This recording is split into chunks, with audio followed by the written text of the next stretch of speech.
प्रिया बहुत दुखी है क्योंकि वो देख नहीं पाती है।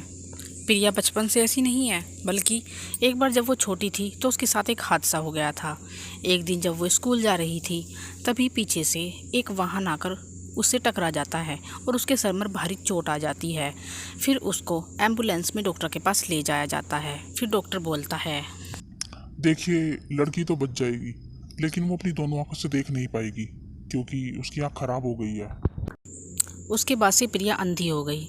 उसके पिताजी ने काफ़ी जगह पर डॉक्टरों से उसका इलाज चलवाया, लेकिन वो ठीक नहीं हो पाई। अभी प्रिया 25 साल की थी और जहाँ भी प्रिया जाती थी उसकी माँ उसके साथ ही जाती थी। उसके पापा की एक बहुत बड़ी दुकान थी जिससे उनका खर्चा चलता था, लेकिन वे एक बात से बहुत परेशान रहते थे। सुनिए जी, हमारी बेटी अब 25 साल की हो गई है। अब तो हमें उसकी शादी करवानी ही पड़ेगी। हाँ शांता, वो तो है, लेकिन एक अंधी लड़की से कौन शादी करेगा। उसके लिए हमें दहेज में बहुत सारे पैसे देने होंगे। बस वो एक दुकान ही तो है, उसे गिरवी रखना होगा। प्रिया के माता पिता इस तरह से उसकी शादी की बात कर ही रहे थे कि प्रिया सारी बातें सुन लेती है और धीरे धीरे छड़ी के सहारे रास्ता नापते हुए उनके पास आती है और बोलती है, दुकान गिरवी रखने की कोई ज़रूरत नहीं है। मेरे लिए आप दुकान गिरवी क्यों रखेंगे? बेटी, हम तेरे माता पिता हैं, हम वही करेंगे जो तुम्हारे लिए सही रहेगा। हमें दुकान तो गिरवी रखनी ही होगी। अगले ही दिन राकेश अपनी दुकान को गिरवी रख देता है और एक सेठ से 10 लाख रुपए ले आता है और पूरे गांव में ऐलान कर देता है कि दहेज के रूप में वो 10 लाख रुपए देगा। ये बात चारों तरफ फैल जाती है। फिर उसके बाद एक रिश्ता उनके घर आता है।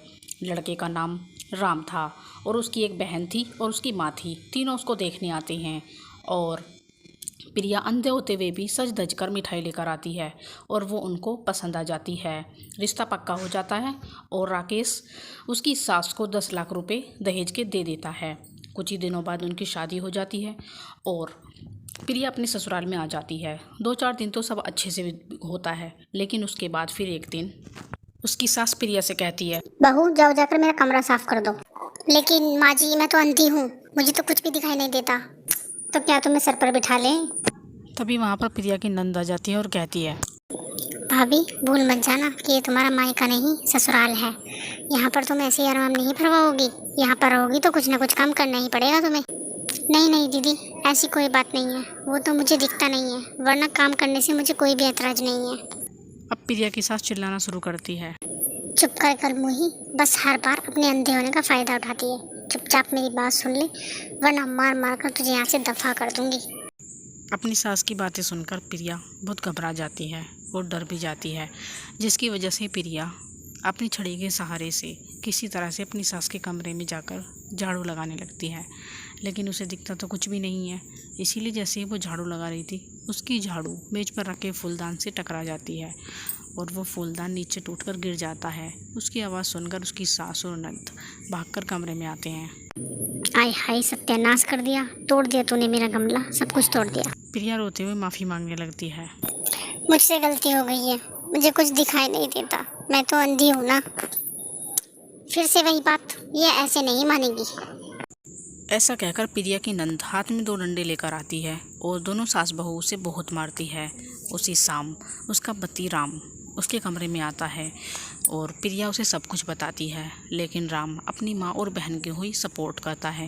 प्रिया समझ गई थी कि यहाँ पर उसका कोई साथ नहीं देगा। ऐसे ही उनका अत्याचार जारी रहता है।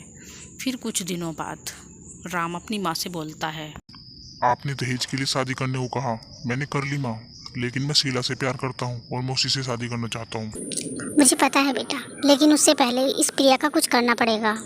तभी उसकी नंद एक प्लान बताती है और वो ध्यान से उस प्लान को सुनने लगते हैं। अगले ही दिन राम प्रिया को एक अच्छे आंखों के डॉक्टर को दिखाने के बहाने घर से ले जाता है और काफ़ी दूर ले जाकर उसे जंगल में छोड़ता है। घना जंगल था, आसपास कोई भी नहीं था। प्रिया को थोड़ा अजीब लगता है। वो बोलती है, ये तुम मुझे कहाँ ले आए हो? आसपास कोई भी इंसान नहीं है क्या? हाँ है ना, तुम बिल्कुल चिंता मत करो प्रिया, आज तुम्हारी आँख बिल्कुल ठीक हो जाएगी। मैं भी आता हूँ, तुम यहीं पर रहना, ठीक है? ऐसा बोलकर राम वहाँ से चला जाता है और घने जंगल में प्रिया वहीं खड़ी रह जाती है। शाम हो जाती है और जब इतना इंतज़ार करने के बाद भी राम वापस नहीं आता तो प्रिया समझ जाती है और रोने लग जाती है। हे भगवान, ये मेरे साथ क्या हो रहा है, क्यों हो रहा है? मुझे पता है कि मेरा पति मुझे यहाँ जंगल में छोड़कर भाग गया है, लेकिन मैं अंधी हूँ तो उसमें मेरी क्या गलती है? तभी वहाँ पर एक बूढ़ी औरत आ जाती है और वो प्रिया से बोलती है। बेटी, तुम्हारे पास कुछ खाने को मिलेगा? मैंने 2 दिन से कुछ नहीं खाया है।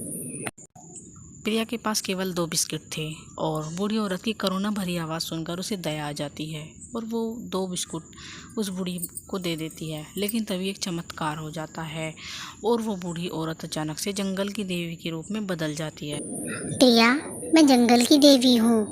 तेरे पास कुछ भी नहीं है, तूने सब खो दिया है। केवल ये 2 बिस्किट बचे थे और तूने ये भी मुझे दे दिए, इसीलिए मैं बहुत प्रसन्न हूँ। बताओ तुम्हें क्या चाहिए मुझसे? देवी, मैं अंधी हूँ, कृपया करके आप मुझे मेरी आंखों की रोशनी वापस लौटा दीजिए। जंगल की देवी अपनी जादुई शक्ति से एक चश्मा लाती है। प्रिया, ये एक जादुई चश्मा है, इसे तुम जब भी पहनोगी तुम्हें पहले की तरह ही सब कुछ दिखने लगेगा। प्रिया उस चश्मे को पहन लेती है और उसे सब कुछ दिखने लगता है। जंगल के पेड़ पौधे, आकाश सब दिखने लगता है। वो बहुत खुश होती है। जंगल की देवी, आपका बहुत बहुत धन्यवाद। मुझे सब कुछ दिख रहा है। इतनी खुशी मुझे कभी नहीं मिली अपनी ज़िंदगी में। प्रिया जंगल की देवी का धन्यवाद करके वहाँ से चली जाती है। इधर उधर घूमने के बाद वो अगली सुबह अपनी ससुराल पहुँचती है, लेकिन वहाँ जाकर देखती है कि उसके पति राम ने किसी दूसरी लड़की शीला से शादी कर ली है और उसे वो सब देखकर चौंक जाते हैं।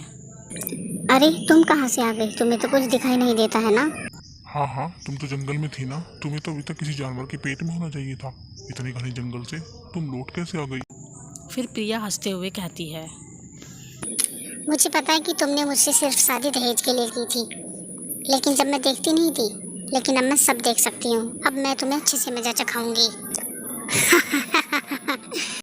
ये सुनकर वो सब जोर जोर से हंसने लगते हैं और उसकी नंद बोलती है।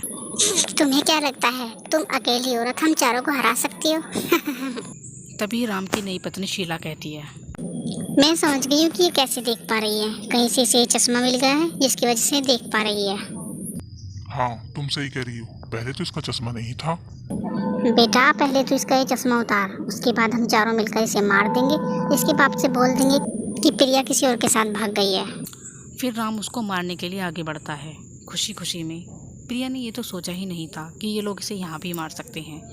वो तीनों उसको मारने के लिए बिल्कुल तैयार थे, लेकिन तभी अचानक से एक चमत्कार हो जाता है और उसके चश्मे से एक रोशनी निकलती है, जिसकी शक्ति से वो तीनों जलकर भस्म हो जाते हैं। वो जोर जोर से चिल्ला रहे थे और वो इस तरह से तीनों चारों जल जाते हैं और उनका वही काम ख़त्म हो जाता है। और ये सब देखकर प्रिया बहुत खुश होती है। ये सब देखकर प्रिया को नहीं पता था कि उसका चश्मा ऐसा भी कुछ कर सकता है। और उसके बाद वो फिर अपने घर वापस लौट जाती है।